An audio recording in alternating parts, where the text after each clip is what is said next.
món nơi tận đi cả một cái đấy phần đã được bài lọt mò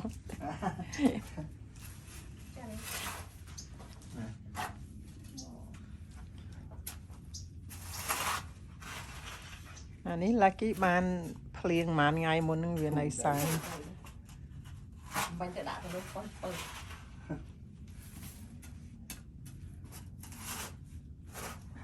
chị mà chung hơi của bạn không happy birthday chứ vậy mời phe cái lạc mặt tiền đấy trứng vô ý cá đấy má cái quản đây nó về do mà lục mình ដាក់វាចោលគៀនលេនោះហើយ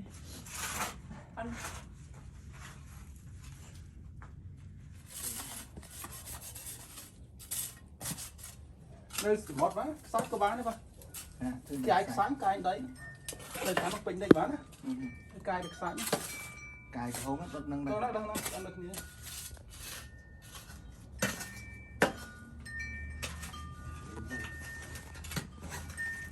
mà chắc phải chứ bỏ vô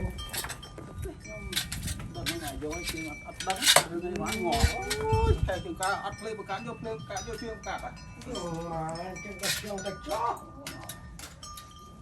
mà thôi không phải nhà ba mình ใครก็มวน ngon mà cho ok tắt cột chết á nó gõ chết á bắt này sai vô tất cả sai nó chỉ mua mua lên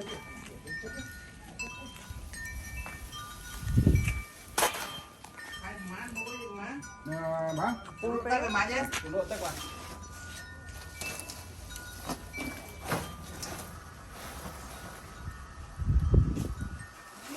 còn chưa xa nữa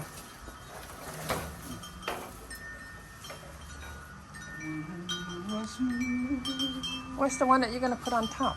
qua chưa được Ừ. tôi này đi bán thật đấy nó là nó ok thái rồi hả thái thôm ấy hả nó còn nắng mùi tiết à nhỏ này giờ mới thế à mùi tiết nó tiết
ép á nhá quá đây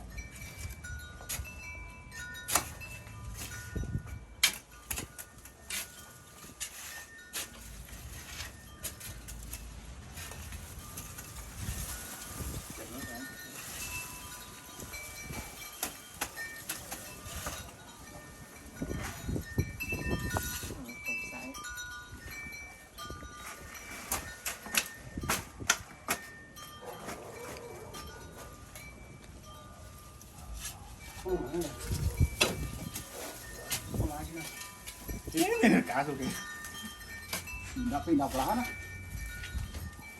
cá mong pin đọc lá nó thế là bay buôn mau quá buôn ma đấy pin nạp chiên pin cả mọc buôn nữa cả mọc buôn này pin nạp hay muối ấy ដាក់3មកអានេះ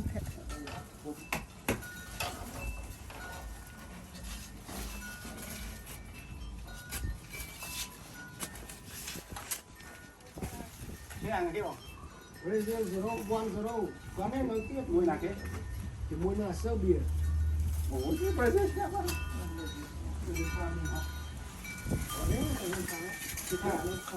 Bán nó không? Tôi biến khăn này. Yeah. I have a picture before we open it, but I'm not sure when you open it. Turn to charcoal or something, right? Yeah. Oh my, the smell. Oh, Good Charcoal. smell. Yeah. Awesome, I man. go for a local. Yeah. Gonna open it now? Yeah, open it.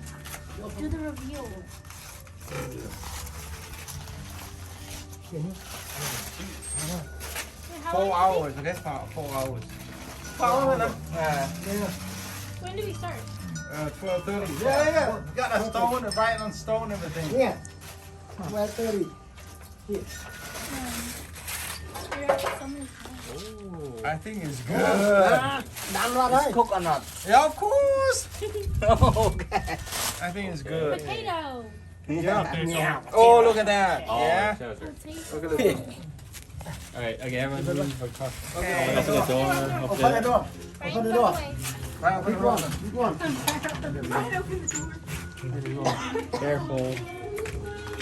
Nice. Go. I already prepared the time.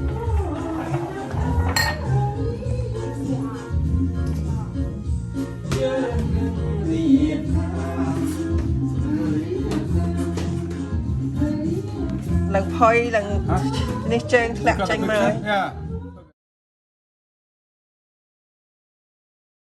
You need to put that Put the in. sauce on it. Put it there. Yeah, put it there. Yeah, take it from there. That's the purpose of the thing.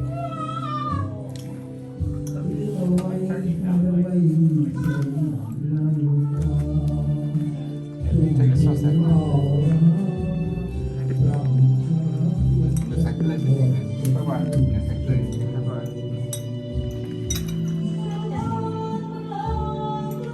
Bắt lại chỗ sauce ở đây.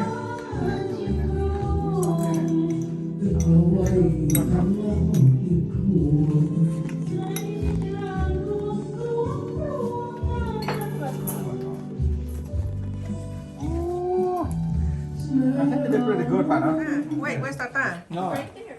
Huh? No.